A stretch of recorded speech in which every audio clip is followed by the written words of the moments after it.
Hi hello ನಮಸ್ತೆ. ಅನು ಅಡುಗೆ ಮನೆಗೆ ಸ್ವಾಗತ ಸುಸ್ವಾಗತ.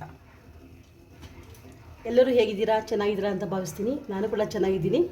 ಇವತ್ತು ನಾನು ಸಾಯಂಕಾಲ ಶುಂಠಿ ಕಷಾಯವನ್ನು ಮಾಡ್ತಾಯಿದ್ದೀನಿ. ಈ ರೆಸಿಪಿಯನ್ನು ಮಾಡಿ ನಾನು ತೋರಿಸ್ಬೇಕು ಅಂತ ನಿಮಗೆ ಅಂದ್ಕೊಂಡಿದ್ದೀನಿ. ಹಾಗಾಗಿ ಇವತ್ತು ಶುಂಠಿ ಕಷಾಯ ಮಾಡೋದು ಹೇಗೆ ಅಂತ ನೋಡ್ತಾ ಇದ್ದೀನಿ. ಇಲ್ಲಿ ನಾನು ಒಲೆಯ ಮೇಲ್ಗಡೆ ಒಂದು ಪಾತ್ರೆಯಲ್ಲಿ 4 ಗ್ಲಾಸಷ್ಟು ನೀರನ್ನು ಇಟ್ಕೊಂಡಿದ್ದೀನಿ. ನೀರಿಗೆ ಸ್ವಲ್ಪ ಬೆಲ್ಲ ಹಾಕೊಂಡಿದ್ದೀನಿ, ಕುದಿಸ್ತಾ ಇದ್ದೀನಿ ನೀರನ್ನು. ನೀರು ಉರಿತಾ ಇದೆ.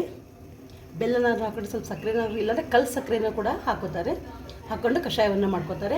ನಮಗೆ ಬೆಲ್ಲ ಬೇಡನವರು ಕಲ್ಲು ಸಕ್ಕರೆ ಹಾಕ್ಕೊಂಡು ಸ್ವಲ್ಪ ಕಷಾಯ ಮಾಡ್ಕೋತಾರೆ. ನಾನು ಸ್ವಲ್ಪ ಬೆಲ್ಲವನ್ನು ಹಾಕಿ ಕುದಿಯಕ್ಕೆ ಬಿಟ್ಟಿದ್ದೀನಿ. ಅದಕ್ಕೆ ನಾನು ಶುಂಠಿ ತೊಗೊಂಡಿದ್ದೀನಿ. ಶುಂಠಿ,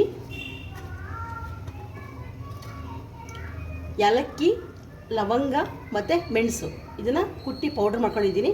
ಅದನ್ನು ಕೂಡ ಹಾಕ್ತಾಯಿದ್ದೀನಿ. ಇದು 4 ಗ್ಲಾಸು 4 ಗ್ಲಾಸ್ ನೀರು ಹಾಕಿದ್ದೀನಿ. 2.5 ಗ್ಲಾಸ್ ಆಗೋ ತನಕ ನಾವು ಅದನ್ನ ಕುದಿಸ್ತಾ ಇರಬೇಕು. ಎಲ್ಲವೂ ಮಿಕ್ಸ್ ಆಗಲಿ. ಆಮೇಲೆ ಸ್ವಲ್ಪ ಅರಿಶಿನ ಪುಡಿ ಹಾಕೋಣ. ಕಷಾಯ ಆದಮೇಲೆ ಕೆಲವರು ಲಿಂಬೆಹಣ್ಣು ಕೂಡ ಹಿಂಡ್ಕೊಂಡು ಬಿಸಿ ಬಿಸಿಯಾಗಿ ಕುಡಿಬೋದು. ಕೆಲವರು ಲಿಂಬೆಹಣ್ಣು ಬೇಡ ಅಂತಂದರೆ ನಾವು ಹಾಲು ಹಾಕೊಂಡು ಕುಡಿತೀವಿ ಅಂತಂದರೆ ಹಾಲು ಹಾಕೊಂಡು ಕೂಡ ನಾವು ಕುಡಿಬೋದು. ಇದು ಚೆನ್ನಾಗಿ ಕುದಿ ಬರಲಿ. ಶೀತ ಅದಕ್ಕೆಲ್ಲ ಭಾಳ ಇದು ಕೆಮ್ಮು, ಶೀತ, ಜ್ವರ, ಶುಂಠಿ ಕಷಾಯ ಕುಡಿದ್ರೆ ಟೀ ಕಾಫಿ ಬಿಟ್ಟು ನಾವೀಗ ಏನು ಮಾಡ್ತಾಯಿದ್ದೀವಿ ಅಂದರೆ ಕಷಾಯನ ಮಾಡ್ತಾಯಿದ್ವಿ, ಕಷಾಯನ ಕುಡಿತಾಯಿದ್ವಿ. ಟೀ ಕಾಫಿ ಬೇಡ ಅಂತ ಬಿಡ್ತಾಯಿದ್ವಿ. ಹಾಗಾಗಿ ಪ್ರತಿನಿತ್ಯನೂ ಒಂದೊಂದು ನಾನು ಕಷಾಯವನ್ನು ಮಾಡ್ತಾಯಿದ್ದೀನಿ ಮನೆಯಲ್ಲಿ. ಅದನ್ನು ನಾನು ನಿಮಗೆ ಈ ರೆಸಿಪಿನೇ ತೋರಿಸ್ತಾ ಇದ್ದೀನಿ. ಇದು ಚೆನ್ನಾಗಿ ಕುದಿಲಿ.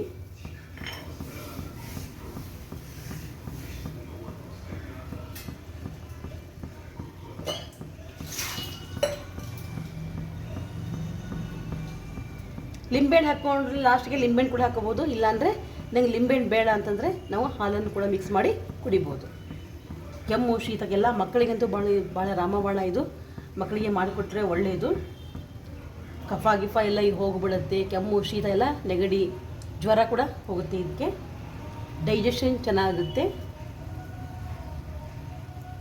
ಚೆನ್ನಾಗಿ ಕುದಿಲಿ ಇದು.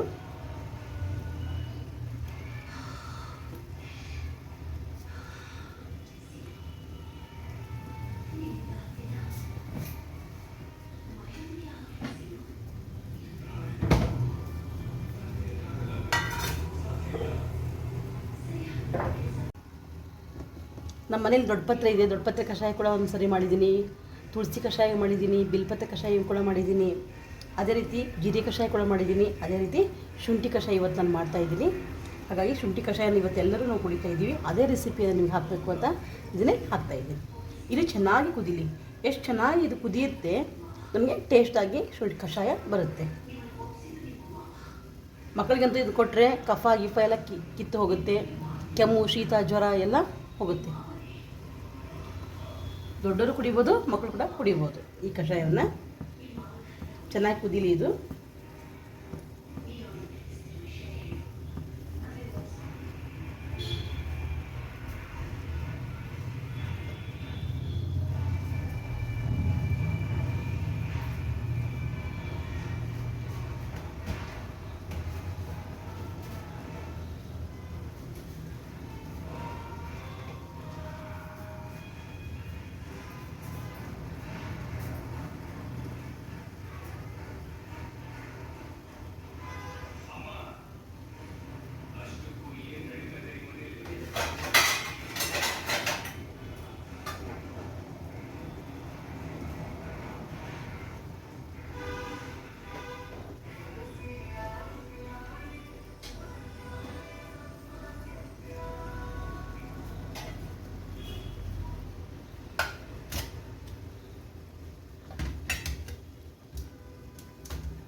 ಹಾಗೆ ಸ್ವಲ್ಪ ಚಿಟಿಕೆ ಅರಿಶಿನ ಕೂಡ ಹಾಕ್ತಾ ಇದ್ದೀನಿ. ಚೆನ್ನಾಗಿ ಕುದೀಲಿ.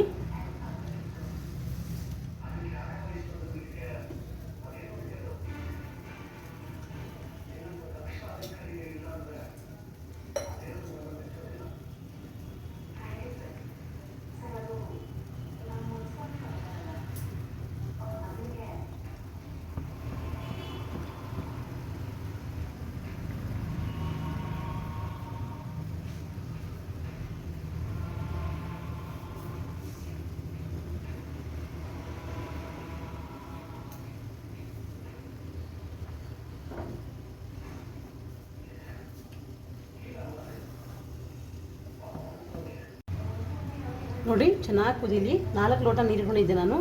2.5 ಲೋಟದಷ್ಟು ಕಷಾಯ ಆಗಿದೆ. ಇದನ್ನು ನಾನೀಗ ಕೆಳಗಿಡುತ್ತೀನಿ.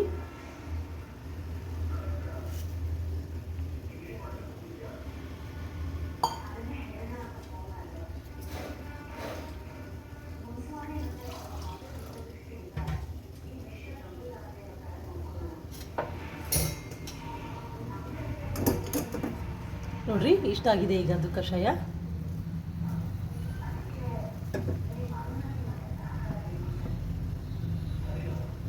ನಾನು ಒಲೆ ಆರಿಸ್ತೀನಿ. ಆರಿಸಿ ಲಿಂಬೆಹಣ್ಣಾದರೂ ಹಾಕೊಂಡು ಕುಡಿಬೋದು.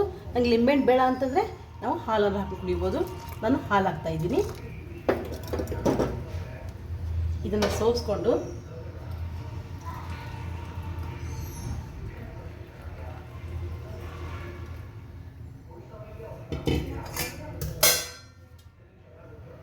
ಇದನ್ನು ಸೋಸ್ಕೊಂಡು ಬಿಸಿ ಬಿಸಿ ಇರುವಾಗಲೇ ನಾವು ಏನು ಮಾಡಬೇಕು ಅಂದರೆ ಈ ಕಷಾಯವನ್ನು ಕುಡಿಬೇಕು. ಈ ರೆಸಿಪಿ ನಿಮಗೆ, ಈ ಡ್ರಿಂಕ್ಸ್, ಹೆಲ್ದಿ ಡ್ರಿಂಕ್ಸ್ ರೆಸಿಪಿ ನಿಮ್ಗೆ ಇಷ್ಟ ಆಗಿತ್ತು ಅಂದರೆ ಲೈಕ್ ಮಾಡಿರಿ, ಶೇರ್ ಮಾಡಿ, ಸಬ್ಸ್ಕ್ರೈಬ್ ಆಗಿ. ನೀವು ಒಂದ್ಸರಿ ಮನೇಲಿ ಮಾಡಿ ಟೇಸ್ಟ್ ನೋಡಿ. Thank you.